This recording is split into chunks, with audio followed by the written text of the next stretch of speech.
Hello, good morning to everyone. Damini's beautiful ওয়ার্ল্ডে আপনাদের সবাইকে স্বাগত।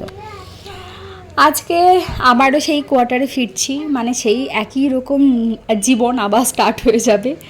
যাই হোক, এখানে পুচকি এসে নাচানাচি করছে, আমি গোছগাছ করছিলাম টুকিটাকি যা বেঁচেছিল সকালবেলা।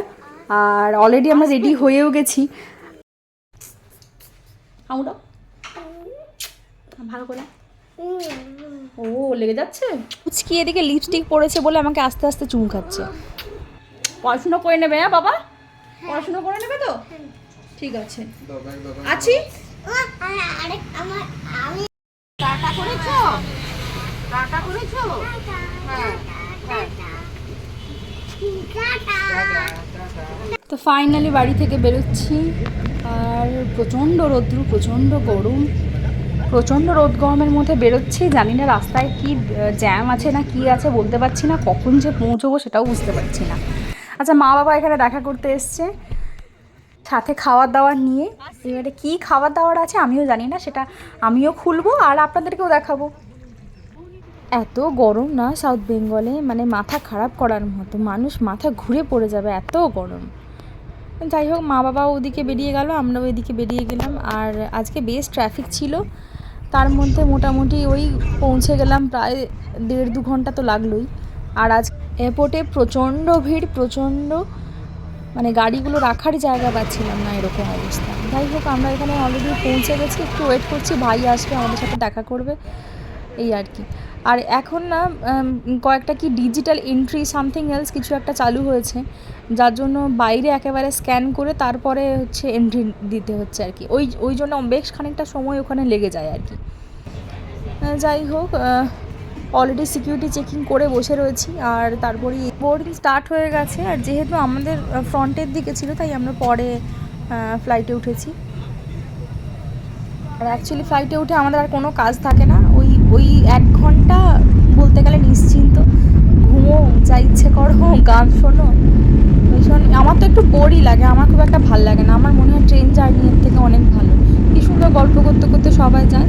কিন্তু ফ্লাইটে না দেখি সবাই কীরকম গোমরা মুখ করে বসে থাকে, ভাল লাগে না আমার একেবারেই। এখন এই গল্প করতে করতে কিন্তু দেখছি ফ্লাইটটা টেক অফও করে গেছে। উঁচু থেকে দেখুন কেমন লাগছে কলকাতা শহরকে। চারিদিকে বাড়ি বাড়ি আর বাড়ি। কেন পলিউশন বাড়বে না বলুন তো? এত বাড়ি ঘরদোর হলে রাস্তাঘাট বাড়ি ঘরদোরই দেখতে পাচ্ছি, গাছপালা কি দেখতে পাচ্ছি? একেবারেই না, বলতে গেলে সেই মানে কয়েকটা ছাড়া দেখাই যাচ্ছে না। এত বাড়িঘর, এত বাড়িঘর, এখানটা দেখলেই না আমার কেমন ভয় লাগে যে গ্লোবাল ওয়ার্মিংয়ের মধ্যে কারণ এটাই, আমরাই কারণ। যাই হোক, মা বলেছিলাম না, মা বাবা এসেছিলো, টিফিন বক্সে করে কিছু নিয়ে আমাকে প্যাক করে দিয়েছে লুচি আর কষা কষা আলুর দম। তো বহুদিন পরে বোধহয় মায়ের হাতের এই কষা কষা আলুর দম আর লুচি খাবো সিরিয়াসলি। আর তারপরে ফ্লাইটে বসে একটা দারুণ ব্যাপার, বাইরের দারুণ সৌন্দর্য আর তার সাথে লুচি আলুর দম। বাঙালি লুচি আলুর দম ছাড়া চলে বলুন তো? আর আমাদের না ফ্লাইটটা ছিল ওই 11:30-12টা নাগাদ। আর অ্যাকচুয়ালি আমার ওই গাড়ির মধ্যে না একটু মোশন সিকনেস হয়, যা মানে কারের মধ্যে আর কি। যার জন্য আমি না বাড়ি থেকে কোনো খাবার দাবার খেয়ে আসি না। কেন কি আমার মনে হয় বেশি খাবার দাবার খেলে বা পেট ভর্তি করে খেলেই না কেমন মোশন সিকনেসের টেন্ডেন্সিটা যেন একটু বেশিই থাকে। সেই জন্য না আমি কোনো দিনই বাড়ি থেকে একটু হলেও ভাত টাত খেয়ে আসি না। খুব অল্প পরিমাণে, হালকা পরিমাণে হয়তো একটু মুড়ি জল খেয়ে আসি। আর সেই জন্য ভীষণ খিদে পেয়ে গেছিলো, তাই লুচি আলুর দম খেতে খেতে প্রায় বাগডোগরা পৌঁছে গেলাম। আর সাউথ বেঙ্গল আর নর্থ বেঙ্গলের পার্থক্যটা আপনারা নিজেরাই দেখুন। চারিদিকে এখানে জঙ্গল, বাড়ি কম, আর ওখানে বাড়ি বেশি।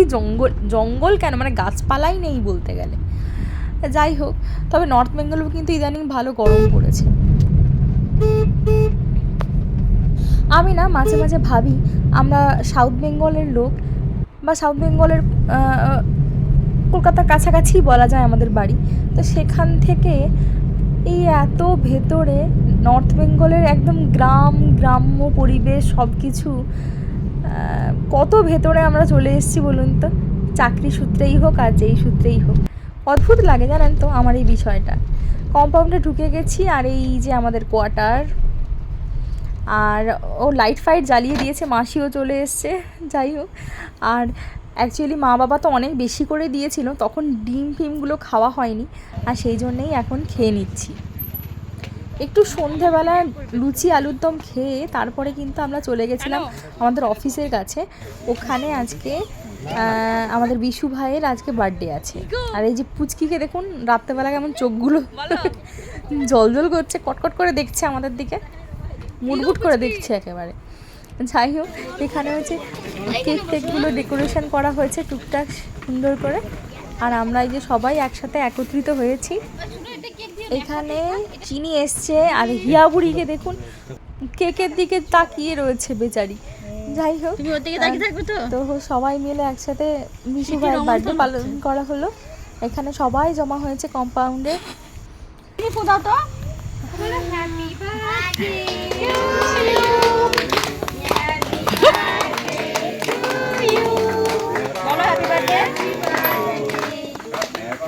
আরে একে আসতে বলো না, স্বাগত ওখানে আসতে বলো। এই স্বাগত আয়, তুমি ভিডিওটা পজ করি। এদিকে আসো, এদিকে আসো। আমি এটা খাবো।